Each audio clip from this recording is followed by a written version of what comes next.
Okay, here is the very last video you will have for punctuation. First up is italics or underlining, which is basically interchangeable. Use one or the other, not both.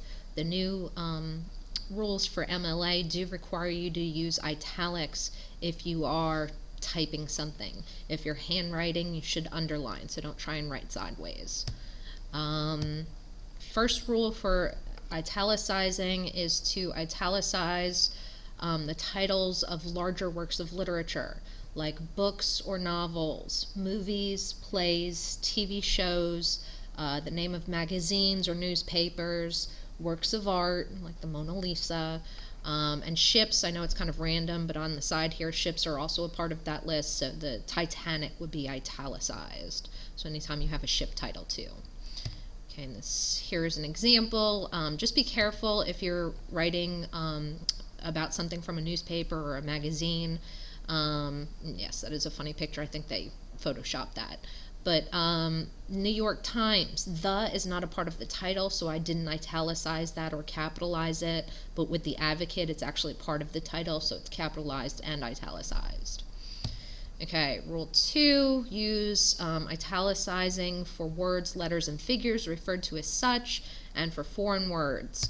So if I actually say that my favorite word is, and then I state the word, I would go ahead and italicize or underline it. Same thing with letters and numbers. I know it's a weird rule, but it is a rule.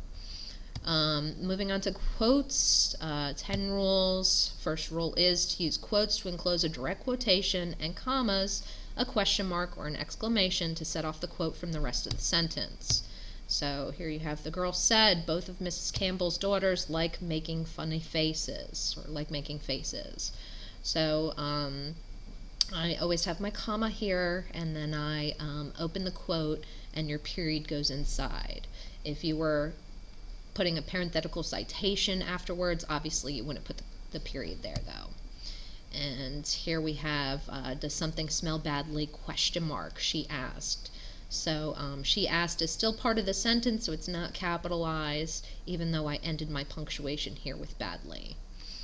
Okay, rule 2, a direct quote begins with a capital letter. So she told me, okay, and this whole entire quote is an independent clause, so it's a complete sentence, so I capitalize it. If you don't finish your supper, you can't eat your pudding. Okay, if the quote is just a fragment, you don't set it off with a comma and you don't capitalize it.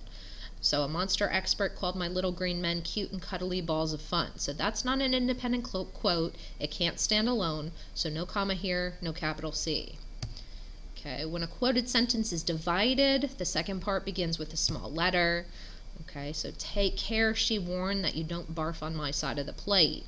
Okay, that you don't barf on my side of the plate is not an independent clause. It's attached to the take care part, so I don't capitalize the T here.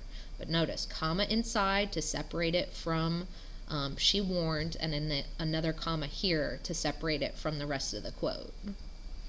Okay, rule 4, commas and periods always placed inside. No ifs, ands, or buts, well, except for parenthetical citations. So comma inside, period inside. This is a big, huge thing that I always see even adults mess up on.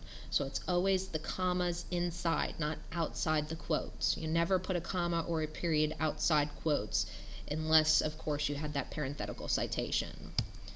Rule 5, I love this picture. This is from last year. Semicolons and colons are always placed outside the closing quotation marks. So help, Courtney screamed. I'm drowning.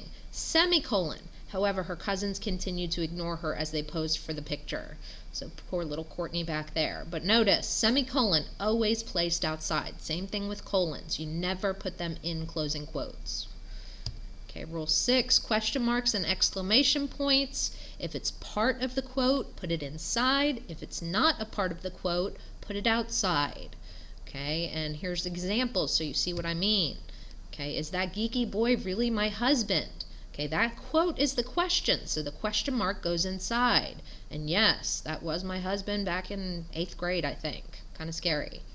And were you shocked when he said, I was a hottie? So I was a hottie is not the question. The whole thing is the question. So that's why the question mark goes outside. Rule 7, when you write dialogue, begin a new paragraph every time the speaker changes. So yes, we will be writing short stories this year. So every time you have a new speaker, make sure you switch to a new paragraph. Okay, always.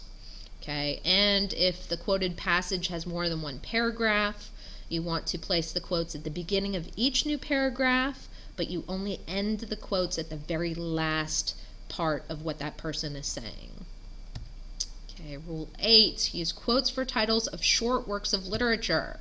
Okay, so long works is italicized, are italicized, short works are quoted. So poems, short stories, articles, songs, book chapter titles, or individual TV episodes, they're all considered short, so you put them in quotes.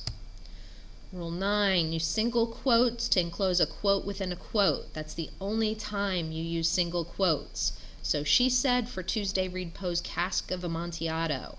Okay, Cask of Amontillado is a short story, so it is quoted, but since it's already within a quote, you do open single quote, period, close single, close double. And last, use quotes for slang words, technical terms, and other expressions that are unusual in standard English. So this wedding was as country as you can get. So it's slang, so I put it in quotes. And that's it. No more punctuation rules. Happy studying.